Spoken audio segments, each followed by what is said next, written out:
La macana que me han hecho, che.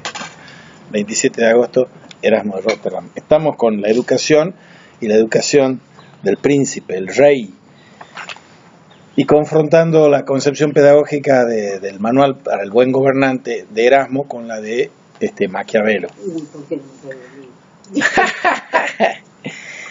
Y el contenido de este manual mezclaba o entretejía la teoría con la práctica en el caso de Erasmo, y la mayor parte de los textos daban por supuesto que si el gobernante cumplía con las exigencias del cristianismo, el mandato iba a ser feliz y contribuiría a la felicidad de los súbditos.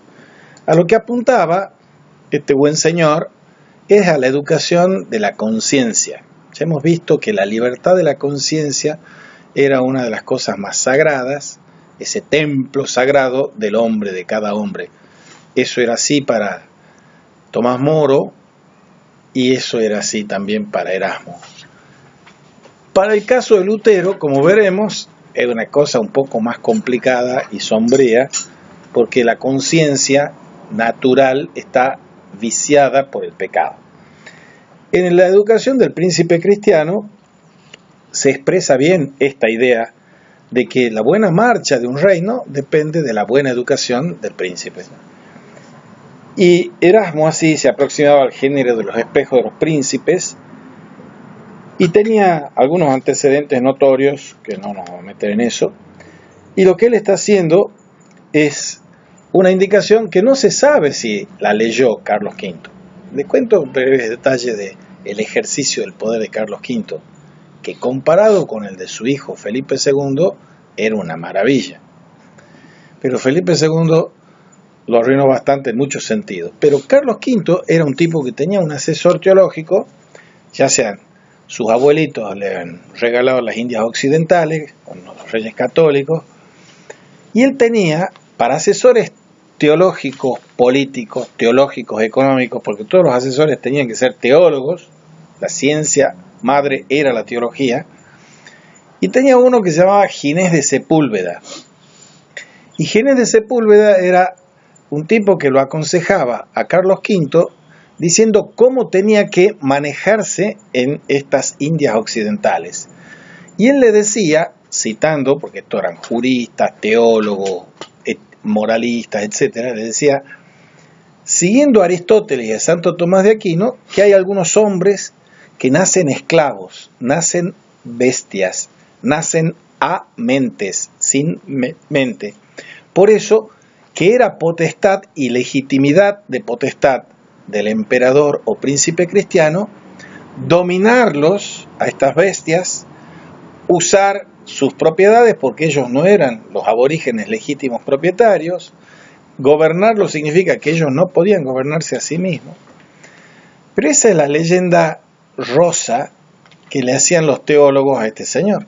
Frente a esos señores, contra esos señores, había un teólogo práctico que vivía aquí, señor Bartolomé de las Casas, y ese Bartolomé de las Casas, el padre, había venido en el segundo viaje de Colón, había venido para esto que ahora es Cuba, Santo Domingo, etc.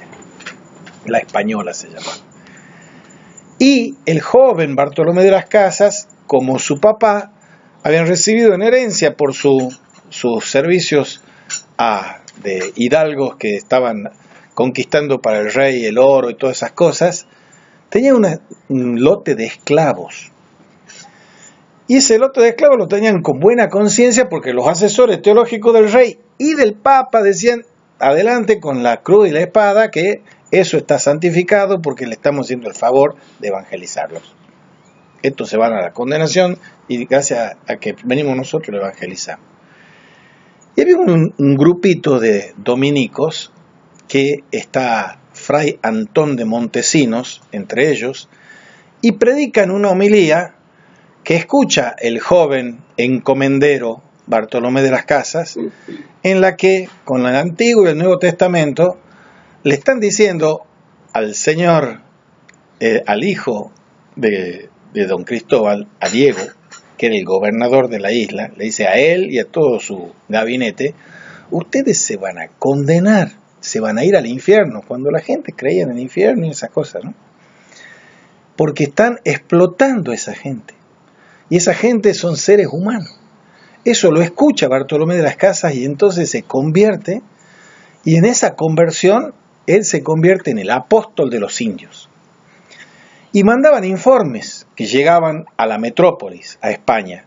Llegaban a Salamanca, que era la universidad más importante de España. Y ahí estaba el más importante teólogo, que ocupaba la cátedra de teología moral, que se llamaba Francisco de Vitoria. Francisco de Vitoria, que había estudiado Tomás de Aquino en París y todo eso, es una de las cumbres de la escolástica segunda, la escolástica española. Y él recibe esos informes que vienen de los Bartolomé de las Casas y toma partido como teólogo y zanja la cuestión. Cuando toma partido y zanja la cuestión, el señor Carlos V no le mandaba algún espía. Iba Carlos V a asentar sus asentaderas reales en las clases de y a prohibirle que diga las cosas que estaba diciendo y que hable de que los indios eran personas y todas las cosas. Eso hacía el emperador. Sin que sepa el otro que era Carlos V. Por supuesto que sabía. Sí. Por supuesto, estaba el profesor ahí y lo tenía el emperador ahí sentado en el pupitre, que le manda a decir, le pido que se abstenga de hablar sobre las Indias Occidentales, porque estaba asesorado por Bartolomé. por Ginés de Sepúlveda, estaba asesorado Carlos V. Pero el otro por Bartolomé. El otro estaba informado por Bartolomé. Ajá. Son posiciones muy lindas que, si llegamos a eso, vamos a ponerlo a Bartolomé de las Casas, a Francisco Suárez después y a Francisco de Vitoria. Pero Francisco de Vitoria es importantísimo como figura porque es virtualmente el fundador de las Naciones Unidas. Las Naciones Unidas se crean en el año 48, después de la Segunda Guerra Mundial, pero eso tiene que ver con el derecho de los pueblos. Antes de Naciones Unidas se llamaba Sociedad de las Naciones en la Primera Guerra Mundial. Y antes de llamarse Sociedad de las Naciones, lo que se llamaba era el derecho de gentes. Derecho de gentes significa el derecho de los pueblos. Entonces la pregunta teológica y filosófica y política y económica es: ¿qué derechos tienen estos pueblos a gobernarse a sí mismos y a tener sus propiedades? Y los que estaban del lado del emperador, de que no tenían derecho, le decían no tienen ningún derecho. Y los que estaban del otro lado, aquí lo estamos viendo Erasmo, que es un antiguerra total. Y entonces está planteando, pero contemporáneamente los escolásticos, que tampoco eran santos de la devoción de Erasmo, le estaban diciendo algo tanto o más grave. Francisco de Vitoria establece unos títulos legítimos e ilegítimos para la empresa de la conquista, colonización y evangelización de estas Indias occidentales. Vuelvo a Erasmo en relación con esto que les acabo de decir, con Carlos V. Carlos V, el tipo que tenía en medio el corazón partidito, porque él, con la voluntad de poder que le estaban susurrando los otros teólogos, muy teólogos, decía, más sí, yo tengo que avanzar. Las anécdotas de la conquista y la colonización son desgarradoras de lo que se ha hecho con los pueblos aborígenes, sean aztecas, mayas, guaraníes, lo que fuesen. Pero lo grave es que se lo hacía en el nombre de Cristo a esos genocidios, a esas barbaries. Hay una anécdota que, entre otros, refiere el fundador de nuestra universidad, Juan Beterán, en un librito que se llama La Salud de la América Española, que es una anécdota que está en una película de una escena boliviana que se llama después de la lluvia, no, o antes de la lluvia, no me acuerdo cómo se llama, ya se lo voy a mostrar la película, que ahí hacen un paralelo entre la guerra por el agua en la Bolivia de los años 2000 y la guerra por la evangelización y la colonización en la época de Bartolomé de las Casas, de Fray Antón de Montesinos y todo eso. Y la escena es la siguiente: hay un indio que está crucificado, varios indios que están crucificados por los españoles, y están en el grupo de estos dominicos que son revoltosos a favor de los aborígenes, y están los caballeros cristianos que lo están sometiendo a la crucifixión. Y entonces el indio, cuando le dicen que si quería recibir la última bendición, el indio le pregunta al cura, y dígame, ¿y los cristianos están en el cielo? Por supuesto, entonces no quiero ir ahí. Es una anécdota así de película, pero es una anécdota real y muy verosímil.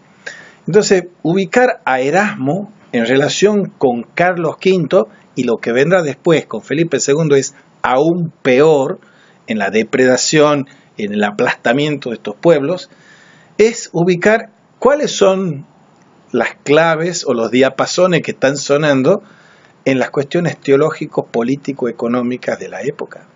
¿Y qué significaba querer hacer la guerra o querer hacer la paz?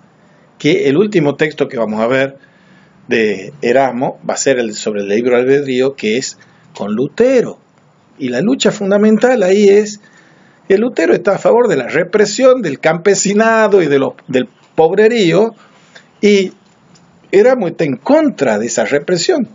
Lutero está a favor de que le hagan la guerra a los príncipes cristianos al Papa, y Erasmo está en contra de que el Papa sea guerrero y que los príncipes sean guerreros. Entonces, ubicarlo a Erasmo es ubicarlo en cuestiones políticas, económicas, fundamentales.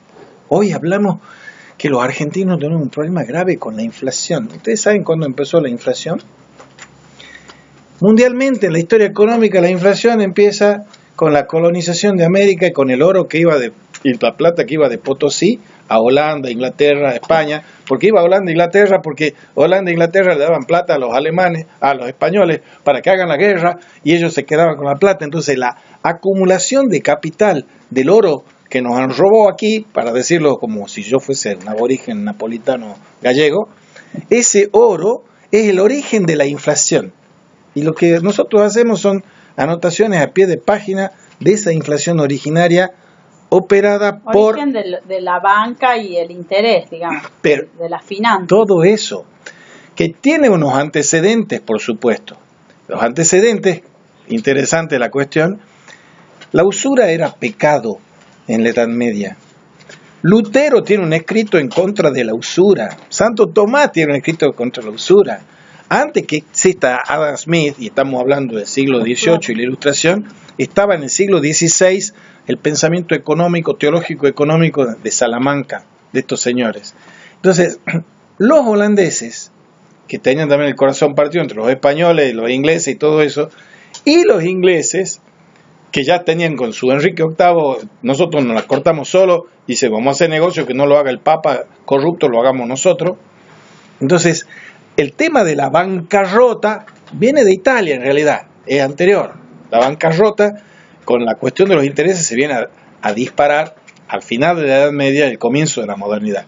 Pero en el siglo 1492, fin del siglo XV, el descubrimiento de América, y el siglo XVI es la explosión de ese proceso que antes estaba acotada a Venecia, a Florencia, a Gante, a las ciudades, a los burgos esos. Y ahora ya tiene un nivel planetario, bueno, nosotros decimos planetario, pero un nivel que era incalculable. Como hoy decimos que es incalculable, inconmensurable los daños económicos que nosotros hacemos y vemos hacer. Bien, Carlos V lo tuvo siempre bajo su protección a Erasmo, a pesar de todo. Le podía visitar la clase y zamarrearlo a Francisco de Vitoria, pero a Erasmo no, porque había sido su tutor cuando él era adolescente. Pero cuando muere Carlos V y sube Felipe II, ahí se le acaba la malla de contención y empiezan a perseguirlo los inquisidores y lo empiezan a convertir en un personaje siniestro que tiene que ser condenado por hereje y cuyos libros tienen que ir al índex de los libros prohibidos. Ese es el tránsito, y hay un grupo que eran los seguidores de Erasmo, y a eso también les decían los alumbrados en España.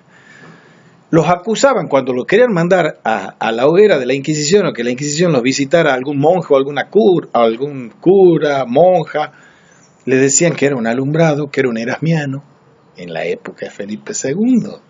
¿Eso tiene que ver con los nombrados de otra manera los Illuminati?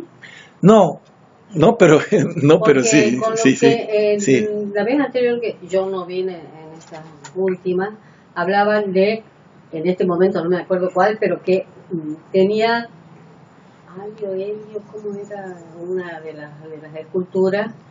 Que Las era sibilas. iluminado. Las- El iluminado era Pero cuando estábamos hablando de la Cuando Sibila de la estábamos- Capilla Sistina, ¿no era eso? No, no ha sido de la Capilla Sistina, ha sido una escultura